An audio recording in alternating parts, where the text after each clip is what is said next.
నీ కొడుకు నాకు విషయం లేదు, నేనంత విషయ పరిజ్ఞానం కలిగినోడిని కాదు, నాకు పిలిమెంట్లు లేవురా స్వామి అంటే వాడికి పెళ్లి చేసిన పోరంబోగ్గాడి నిన్నేమనాలంగా?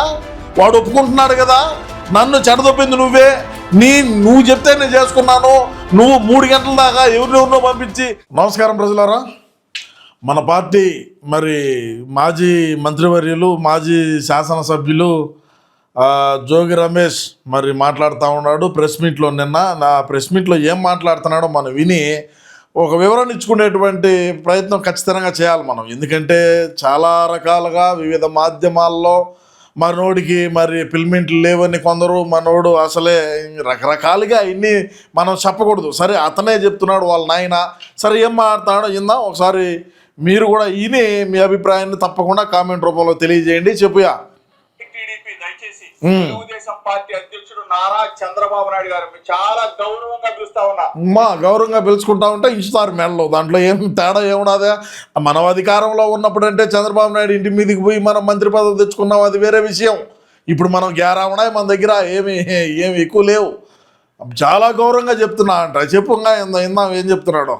ఈ ఇష్యూ కాబట్టి విషయాల్లో మాట్లాడతానని మీడియా మిత్రులకు అందరికీ తెలుసు.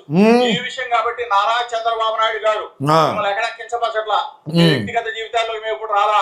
అర్జున్ నాయుడు గారు మీకు పెళ్లి చేశారు, నారా లోకేష్ గారికి పెళ్లి చేశారు, మీరు కూడా బాధ్యత గల తండ్రి. నా స్థానంలో ఉండి ఆలోచించమని అడుగుతా ఉన్నా. ఓరే పోరంబోకు జోగి రమేష్, నీకు ఒకటి చెప్తా ఇన్రా హౌలే.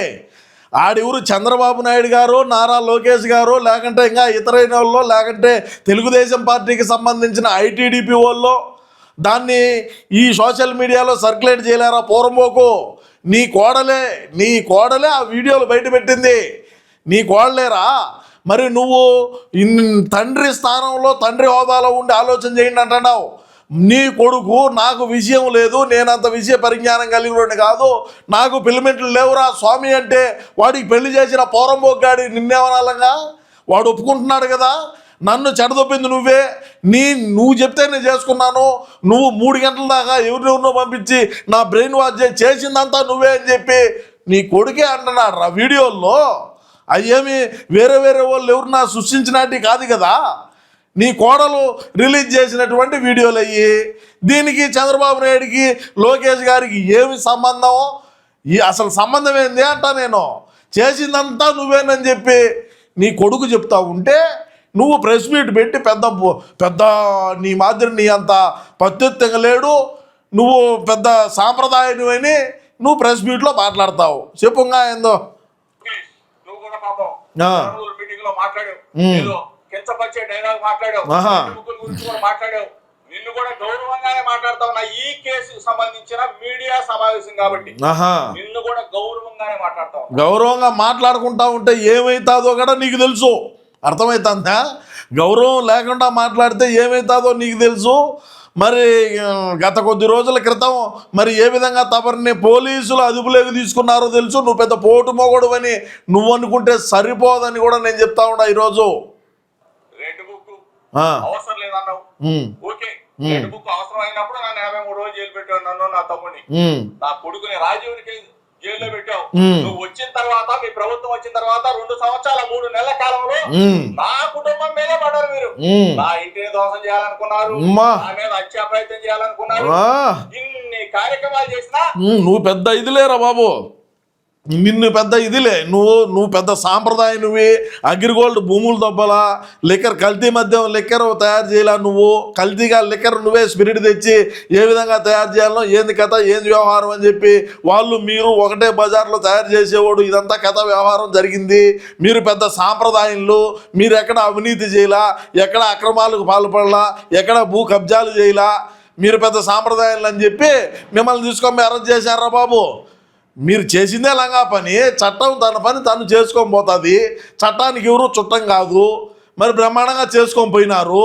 మరి దానికి రెడ్ బుక్ ఏదో చెప్పు, నువ్వు ఊరికే మాట్లాడాలి. ప్రెస్ మీట్ పెట్టి మన ఇంట్లో విషయాలు బయటపడినాయి, మనం ఏ విధంగా మత మార్పిడులు ఏ విధంగా చేయించామో బయటపడినాయి.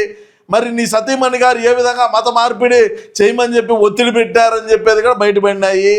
ఏదో ఒకటి కప్పిపుచ్చుకోవాలా, ఏదో ఒకటి మనం మాట్లాడాలి. కాబట్టి మనం మాట్లాడుతున్నాం. అంతకుమించి ఇంకేరే ఉన్నదరా బాబు వాడా చెప్పుగా. మీకు నా గొంతు నొక్కటం అమ్మా చేత కాలేదు, కాదు కాదు అని చెప్తా ఉన్నా. అమ్మా ఇప్పుడు కూడా ఈ గొంతుకి ఉండదు. ప్రజా సమస్యల మీద జోగి రమేష్ పోరాడుతూనే ఉంటాడు. ఎవడొద్దన్నాడు రా బాబు, నువ్వు ఇంట్లో పోరాడనైనా ప్రజా సమస్యల మీద మళ్ళీ పోరాడుతారు అయ్యా. నువ్వు నీ ఇంట్లో నీ కొడుకు సమస్య, నీ కోడల సమస్య, దాన్ని ఏదో ముందు పోరాడు, దాన్ని క్లియర్ చేసుకోరా బాబు. మళ్ళీ ప్రజా సమస్యల మీద మళ్ళీ పోరాడదు. కానీ నువ్వు ప్రజా సమస్యల మీద పోరాడుతూ ఉంటే పోరాడాల్సిన దగ్గర ఎవరు పోరాడుతున్నారో రా బాబు, అది ఒకసారి చూడు. ఊరికే మాట్లాడితే అట్ట. నిత్యం జగనన్న వెంట నడుస్తాడు, వైఎస్ఆర్ కాంగ్రెస్ పార్టీ జెండా భుజాన వేసుకుని మోస్తాడని మాత్రం చెప్తా ఉన్నా. మొయ్యరా బాబు, ఎవడరా వద్దన్నాడు, ఎవడరన్నా వద్దన్నాడరా. చెప్తా ఉన్నా, 4 రోజుల పాటు వ్యాపారం చేసిన మహా టీవీ వంశీకి కోర్టు పరిధిలో ఉంది, మనోడు ఆగలేకపోతా ఉన్నాడు. అంటే నా స్థాయిలో నేను మాట్లాడకూడదు, కానీ తప్పనిసరి పరిస్థితుల్లో ప్రజలు ఒకవేళ తప్పు మాట్లాడుంటే క్షమించాలి. అంటే ఏ విధంగా కించపరిచే చేస్తారు. ఒకళ్ళ మీద ఒక బురద జరిగినప్పుడు ఆ బురద నిజమా కాదా అని చెప్పేసి థర్డ్ పార్టీ అంటే కోర్టు పరిధిలో ఉన్న అంశం కాబట్టి కనీసం తేలకుండానే దాని మీద డిబేట్లు పెట్టి పనికి మాలిన వాళ్ళని కూర్చోబెట్టుకుని మహా టీవీ వంశీని అడుగుతా ఉన్నా, వంశీ దీనికి న్యాయం, నీకు ధర్మమేనా? అప్పుడు దాకా ఆగలేకపోతే రాజీవ్ గన్నులో బుల్లెట్, ఆ బుల్లెట్ లో పవర్, ఆ పవర్ లో రేంజ్ కావాలని తహతహలాడితే నిన్ను హైయర్ చేసుకున్నా. నువ్వు అడగదు, నువ్వేముందు వంశీ గాడి నిన్ను కాదు, నిన్ను హైయర్ చేసుకున్నా. నిన్ను హైయర్ అంటే కాంటాక్ట్ కుదుర్చుకున్నా వాళ్ళకి చెప్పు. సరే, ఇప్పుడు వాళ్ళకి చెప్పే మాట్లాడదాం. మహాన్యూస్ ఎండి వంశీ గారి దగ్గరికి పోయినాడు కాబట్టి, సరే వంశీ ఏ విధంగా డిబేట్లు నిర్వహించాడు, వంశీ ఏ విధంగా మరి ఆయన ఛానల్ ఏ విధంగా నడుపుతాడు ఏందనే విషయాన్ని అందరికీ తెలుసు. మనమేం కొత్తగా ఏం చెప్పాల్సిన అవసరం లే. గతంలో మా జగనన్న చేసినటువంటి పాలన కూడా బాగానే వివరిస్తా ముందుకు పోయినటువంటి తరుణంలో క్రమంలో భాగంగా మరి వంశీ గారు డైరెక్ట్గా వీడియోలు ఎట్టొచ్చినాయి ఆయనకు. ఆ వంశీకి ఏమన్నా ఆడియోలు, ఆ వీడియోలు అవి ఏమన్నా వేరేగా ఏమన్నా ఏయా లేకంటే ఇంకేమన్నానా? నువ్వు అంత కరెక్ట్గా, అంత నికార్సుగా, అంత కరెక్ట్గా ఉండేవాడు అయితే ఆ వీడియోలకు మాకు ఎటువంటి సంబంధం లేదని కోర్టుకు పోవచ్చు కదరా బాబు. నువ్వు కోర్టుకి ఎందుకు పోలేకపోయినావు? కోర్టుకి దేనికి పోలేకపోయినావు అని అడుగుతా ఉన్నా నేను. వాస్తవానికి ఆ వీడియోలు, ఆ కథ, వ్యవహారం అవన్నీ కూడా స్వయంగా మీ కోడలే బయట పెడితే వాటి మీద డిబేట్ నిర్వహించినారు. అన్ని ఛానళ్ళోళ్ళు, అన్ని యూట్యూబ్ ఛానళ్ళోళ్ళు, మన పార్టీకి సంబంధించిన వాళ్ళు, మరి ఇతర పార్టీలకు సంబంధించినటువంటి వాళ్ళు, మరి యూట్యూబర్లు అందరూ కూడా ప్రతి ఒక్కరూ కూడా దాని మీద స్పందించినారు. ఎందుకంటే ఒక మహిళకు అన్యాయం జరిగింది, మరి అదేవిధంగా పిలిమెంట్లు లేనోడికి ఇచ్చి పెళ్లి చేయటం అనేది కరెక్ట్ కాదు, పెళ్లి చేర్చా అన్నా మారతాడేమో అని చెప్పి మీ భార్య అంటుంది. మళ్ళా నీకు ఏది దాన్ని కట్నం తీసుకొని వచ్చితే మారతాడు, కట్నం తీసుకొచ్చే ఫీలింగ్స్ వచ్చాయని చెప్తాదిరా బాబు మీ భార్య. రే కనుక్కోదాన్ని అంటే నీకు కట్నం తీసుకొని వచ్చితే ఫీలింగ్స్ వచ్చాయన్నారు మీ భార్య గారు. మరి దానికి ఏం మాట్లాడదాం? ఈరోజు నీ కోళ్ళు ప్రెస్ మీట్ పెట్టి రాష్ట్ర ప్రజానికానికి తెలియజేసిందిరా బాబు మన చరిత్ర, మనం ఎటాటోళ్ళు, మన బతుకేంది, మన కథ ఏందని, మన వ్యవహారం ఏందని. మరి దీని మీద డిబేట్లు పెట్టరా? దీని మీద డిబేట్లు ఏమన్నా ఎందుకు పెట్టరు? బంగారంగా పెడతారు. ఇప్పుడు ఏ ఆడబిడ్డ తండ్రి అయినా సరే అత్తగారి ఇంట్లో నా కూతురు బాగుండాలా, సంతోషంగా ఉండాలని చెప్పి మీకు ఇచ్చినారా బాబు. మీరు ఒక మంత్రిగా ఉన్నారు ఆ రోజుల్లో, మరి మీకేం కన్ను ముందు తెలియలా, చేసుకున్నారు. అంటే చేసుకుంటే మీ వాడికి ముందే పిలిమెంట్లు లేవు, కాలిపోయినాయని మీకు తెలుసు కదా ముందు. వాడే చెప్తున్నాడు కదా, నేను శారీరకంగా నేను సాటిస్ఫై చేయలేకపోతున్నాను, నా వల్ల కాదు, చేసిందంతా మా నాయనేనని చెప్తున్నాడు కదరా బాబు. నువ్వేడేంది ప్రెస్ మీట్లో కూర్చొని వంశీ చేసినాడు, ఐటీడీపీ వాళ్ళు చేసినారు, చంద్రబాబు నాయుడు, నారా లోకేష్, అవసరమేవరా బాబు ఈ నీకు? నువ్వు చూడరా స్వామి, నీ ఇంట్లో చూడరా ముందు, మళ్ళీ మాట్లాడదాము. పెద్ద ఎగేసుకొని వచ్చినావు, నీవు నేపాల ముఖం వేసుకో. వీడికి నేపాల ముఖం ఎట్టొచ్చిందో ఎవడికి అర్థం కాల. ఇది పెద్ద $1 మిలియన్ క్వశ్చన్ అయిపోతుంది. రఘురామకృష్ణరాజు అన్నాడు ఆ రోజుల్లో. సరే ఏదోలే చెప్పుగా. వాళ్ళకి చెప్పు రాజీవ్కి ఎంత దమ్ముందో, రాజీవ్కి ఎంత పవర్ ఉందో, ఆ పవర్ లో ఎంత సత్తా ఉందో కూడా నిన్ను హైలైట్ చేసుకున్న వాళ్ళకి డైరెక్ట్ గా చెప్తామన్నా వంశీ, డైరెక్ట్ గా చెప్తామన్నా వంశీ. అన్నీ ఉంటే ఆ పాప ఈరోజు ఆ ఇమ్మన్న స్వామి మళ్ళా ఏమన్నా తప్పుగా అనుకుంటారు నాయన, మా రాయలసీమలో ఒమ్మి అది అనుకుంటాం, అది మళ్ళీ తప్పు అంటే మేమేమి చేయలేము. మరి ఆ అమ్మ ఎందుకు వచ్చి ప్రెస్ మీట్ పెట్టిందిరా బాబు ఈరోజు, వీడికి విషయం లేదురా అని? అంత దమ్ము నువ్వు ఏడ చూసావు నాయనా? నీ కొడుకు యాడ్ నీకు చూపించాడో మరి అర్థం కావడం లేదా? ఇప్పుడు మీడియా మీద, ఛానల్స్ మీద ఇప్పుడు ఏ పార్టీ అయినా, ఈ పార్టీ అయినా, ఇంకొక పార్టీ అయినా, ఇంకొక పార్టీ అయినా, మరి ఎక్కడైనా అన్యాయం జరుగుతూ ఉంటే ఖచ్చితంగా రాష్ట్ర ప్రజానికానికి వాస్తవాలు తెలియజేసేటువంటి ప్రక్రియలో భాగంగా అన్ని టీవీ ఛానల్స్ వాళ్ళు కూడా దాన్ని టెలికాస్ట్ చేస్తారు, దాని మీద డిబేట్లు నిర్వహించారు. అదే పెద్ద ఇదేం కాదే, దానికి ఏందో మాట్లాడి దమ్ము అంట. ఓయమ్మ, ఏం అంత దమ్ము ఉంటే ఆమె ఎందుకు పోతుందో మళ్ళా అత్తగారింట్లో ఉండకుంటా? నువ్వు చెప్పాలరా దమ్ము గురించా? మరి నీకు ఒకటికే తెలిసిట్టున్నది మరి. మనస్సాక్షిని అడుగు, అమ్మా నీ భార్యను అడిగి ఇంటికి వెళ్ళి, నీ పిల్లల్ని అడుగు, నెల రోజులుగా నేను చేసింది మంచి పని తప్ప అని చెప్పేసి అడుగు. ఏంట్రా ఇది, ఎంత దిగజారిపోయారా మీరు? డబ్బుల కోసం మీడియా ఛానల్స్ అంటే స్వచ్ఛమైన మీడియా ఛానల్స్ ఉన్నాయి, పర్ఫెక్ట్ గా ఉన్నది ఉన్నట్టు చెప్పే మీడియా ఛానల్స్ ఉన్నాయి. అట్లాంటి ఛానల్ ఉండేది ఓన్లీ ఒక మన సాక్షిరా, వేరేది ఏమి లేదు. అది మన కళ్ళకది, మన చెవులకదే మన సాక్షి తప్ప వేరేది మనకు పనిచేయదు. అది కథ. చెప్పు. కొన్ని దిగజారిపోయిన మీడియా ఛానల్స్ ఎందుకు మీరు ఈ స్థాయికి దిగజారిపోయారు?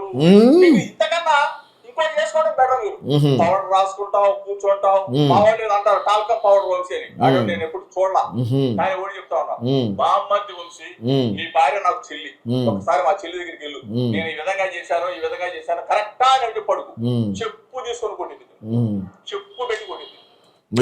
మరి నీ కోళ్ళు కొట్టింది కదా ఈరోజు, చెప్పు తీసుకొనే ప్రెస్ మీట్లో చెప్పు తీసుకొనే కొట్టింది కదరా. ఇంక మళ్ళా ఎందుకు మాట్లాడతావు? మీకు భార్య బిడ్డలు లేరా? ఈ రోజుకి నేను కోరుకునేది ఏంటంటే, ఈ రోజుగా తండ్రిగా నేను అనుకునేది ఏంటంటే, మరలా దేవుడు అనేవాడు ఉంటే కనిపిస్తే ఇద్దరు ఒకటవ్వాలని చెప్పి నేను కోరుకుంటాను తప్ప ఏందిరా మీ బతుకులు. దయచేసి మీడియా మిత్రులు, మీరంటే నాకు గౌరవం, అభిమానం. ఒకవేళ నేను ఏదైనా తప్పుగా పొరపాటుగా మాట్లాడుంటే రాష్ట్ర ప్రజలు కూడా క్షమించాలని. మేఘన నా కూతురుతో సమానం కాదు, నా కూతురు లాంటిది.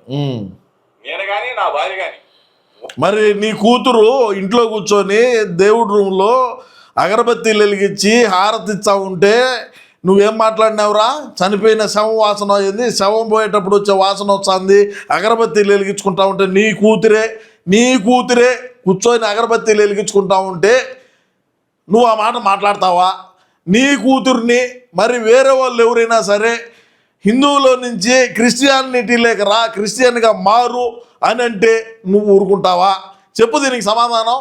నీ కూతుర్నే ఎవరైనా సరే కట్నం తీసుకురావాలా, ఎక్కువ కట్నం కావాలా, కట్నం తేవోపోయి అని చెప్పి ఒత్తిడి చేస్తూ ఉంటే నువ్వు ఊరుకుంటావా?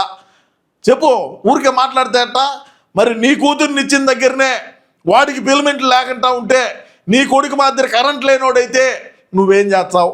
అదే చేశారు హౌలే. ఇప్పుడు ఆ అమ్మాయి వాళ్ళ తండ్రి గారు అదే చేశారు. ఈ రోజున నీ ఇంట్లోకి వచ్చే మధ్యచం పెట్టినారు కదా, మళ్ళీ ఈరోజు ఏందో పెద్ద పత్తిత్తు మాత్రం మాట్లాడుతూ ఉండవే. మరి ఇన్ని రోజులు కలపకూడదో? మరి బయటికి రానీకంట ఇన్ని రోజుల పాటు కప్పి పెట్టినావే, మరి ఎందుకు కలపలేకపోయినావు? ఎవరు కూడా ఇటువంటి వ్యవహారాల్లో మరి రాజకీయంగా కాదు కానీ మన పార్టీకి సంబంధించినోడు అని చెప్పి మనం మాట్లాడుతున్నాం, కానీ రాజకీయంగా ఎవరు ఇటువంటి వాటిలోకి ఎవరు కూడా వచ్చి మాట్లాడరు, వచ్చి మాట్లాడలా కూడా. కుటుంబ వ్యవహారాల్లోకి నువ్వు మాట్లాడేది చంద్రబాబు నాయుడు గారిని, లోకేష్ గారిని, ఆ మహాన్యూస్ వంశీని, వీళ్ళందరినీ తీసుకొని రావడం అనేది ఇది పద్ధతి కాదు. నీ కుటుంబంలో ఉండే వ్యవహారం. మరి మనకు మరి మన జగనన్న కూడా మరి ఏ విధంగా, మరి జగనన్న కావచ్చు, అదేవిధంగా మన కుటుంబంలో కూడా ఎన్నో జరిగి ఉన్నాయి. అవన్నీ మనం బయటికి చెప్పుకోం, అవి బయటికి రానికూడదు. నువ్వు బయటది కాబట్టి ప్రతి ఒక్కడు మాట్లాడతాడు రా. ఎందుకు మాట్లాడరు? బరాబర్ మాట్లాడతాడు. ఈ పొరంబోకోడు ఇట్లా, ఈ పొరంబోకోడు కొడుక్కి కరెంట్ లేదా అని అంటారు. ఇంకా పడు చెప్పుగా. ఉన్న కొన్ని రోజులైనా కానీ చక్కగా లాలించాం, చక్కగా మంచి మాటలు చెప్పాం, ముద్ద తినిపించేది నా భార్య అయితే. అవులే. మరి నీ భార్య కదరా, మతం మారలే. నువ్వు రా, క్రిస్టియానిటీలే కనింది. దేవుడు పాటలు పెట్టుకుంటా ఉంటే పెట్టొద్దన్నారు కదరా. చిన్న గుడిని 3వ ఫ్లోర్లో పెట్టినారంట కదరా. ఆమె చెప్తాంది, మీ కోడలే చెప్తాంది. తప్పు కదా అది. మరి పెళ్లి చూపులకు వచ్చినప్పుడేమో మరి దేవుని గుడి బాగా బ్రహ్మాండంగా ఉండేది, అప్పుడు మళ్ళీ ఎటమైనా ఏమో ఇదంతా కూడా వ్యవహారం లేదు, అందరూ బైబిల్ చదువుతున్నారు. నేను ఇక్కడ కులాల మధ్య మతాల మధ్య చిచ్చు పెట్టేటువంటి వ్యాఖ్యలు కాదు, గమనించండి. కానీ ఎవరి కులం వాడికి గొప్ప, ఎవరి మతం వాడికి గొప్ప. ఇక్కడ మత మార్పిడి చేసేటువంటి క్రమంలో భాగంగా నీ భార్య మత మార్పిడి నువ్వు రా క్రిస్టియానిటీలోకి అంటే క్రిస్టియానిటీలోకి వచ్చే మీ వాడికి మరి కరెంట్ వచ్చాదా చెప్పు అటన్నా.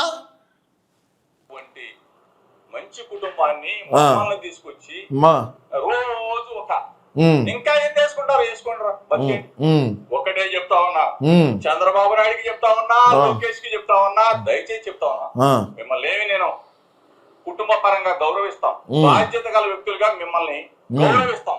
కానీ ఈ విధమైన మానసిక క్షోభకి గురి చేసి నెల రోజుల పాటు నన్ను కానీ నా కుటుంబ సభ్యులను కానీ ఇబ్బంది పెట్టిన కొన్ని ఛానల్స్ భూమి గుండ్రంగా ఉంటది, ఎప్పుడు ఒకటే పరిపాలన చేయడు. మహాబాహులే మట్టి ఖర్చుకొని పోయారు, మిగిలిన వాళ్ళే కొమ్ములు కింద పడిపోయారు. ఒకటే చెప్తా ఉన్నా, టైం ఈ రోజు నీ టైం అవ్వచ్చు, ఒక రోజు ఒక నిమిషమైనా నా టైం వస్తుంది. అంటే నేనేమి వీరుణ్ణి సూర్యుడిని పొడి చేస్తాను కాదు, నీకు మంచి మాటలు చెప్పే రోజు ఇంకొకసారి వస్తుంది, నీకు మొట్టికాయ వేసే రోజు ఇంకొక రోజు వస్తుంది. దయచేసి రెడ్ బుక్ ఇవాళ ఏంటి, red book next death book. అంటే రాష్ట్ర ప్రజలారా ఈడొకటి మీరు బాగా గమనించండి. నారా లోకేష్ గారు రెడ్ బుక్ అన్నారు, మేము డెత్ బుక్ అంటున్నాడు మన జోగి రమేష్, మన పార్టీకి సంబంధించిన మన వైసీపీ పార్టీకి సంబంధించిన మాజీ మంత్రివర్యులు. అంటే రాబోయే రోజుల్లో అధికారంలోకి వచ్చితే డెత్తే. అంటే మరి ఏ విధంగా చంపుతాము, ఎవరిని చంపుతాము, ఎక్కడెక్కడ చంపుతాము, ఎన్నెన్ని పోట్లు వేస్తాము, ఏ విధంగా చంపాలని డెత్ బుక్ రాసినాను అని చెప్పి జోగి రమేష్ చెప్తా ఉన్నాడు. అంటే ఇది జగనన్న చెప్తే చెప్పన్నాడా, లేకుండా ఉంటే ఈడిచ్చగా ఈడే చెప్పినాడా? మనం అధికారంలోకి వచ్చితే ఖచ్చితంగా డెత్ బుక్ అంటమా, ఇంకా లెక్కేసుకోండి. అంటే మేము అధికారంలోకి వచ్చాంది మిమ్మల్ని చంపడానికే, ఏ విధంగా చంపుతామో తెలీదు, ఎవరినెవరిని చంపుతామో తెలీదు, మేము అన్నీ రాసుకొని ఉన్నాం అని చెప్పి జోగి రమేష్ చేసేటువంటి వ్యాఖ్యలు ఏవైతే ఉన్నాయో వీటిని ఖచ్చితంగా సుమోటోగా కేసు కట్టాల్సినటువంటి బాధ్యత రాష్ట్ర ప్రభుత్వం మీద ఉన్నదని కూడా నేను ఈ సందర్భంగా తెలియజేస్తున్నా. డెత్ బుక్ అంటే ఎవరు డెత్ రాశాడు, ఎవరెవరు డెత్తులు రాసి ఉన్నారు, ఎవరు ప్రోద్బలంతో రాసినారు, దేనికి రాయాల్సి వచ్చింది, ఇవన్నీ కూడా జోగి రమేష్ను విచారణ చేయాల్సినటువంటి అవసరం ఉన్నదని ఈ సందర్భంగా నేను తెలియజేసుకుంటూ, ఏది ఏమైనప్పటికీ జోగి రమేష్ చేసిన వ్యాఖ్యలపైన మీ అమూల్యమైన అభిప్రాయాన్ని తప్పకుండా కామెంట్ రూపంలో తెలియజేయండి. నమస్కారం.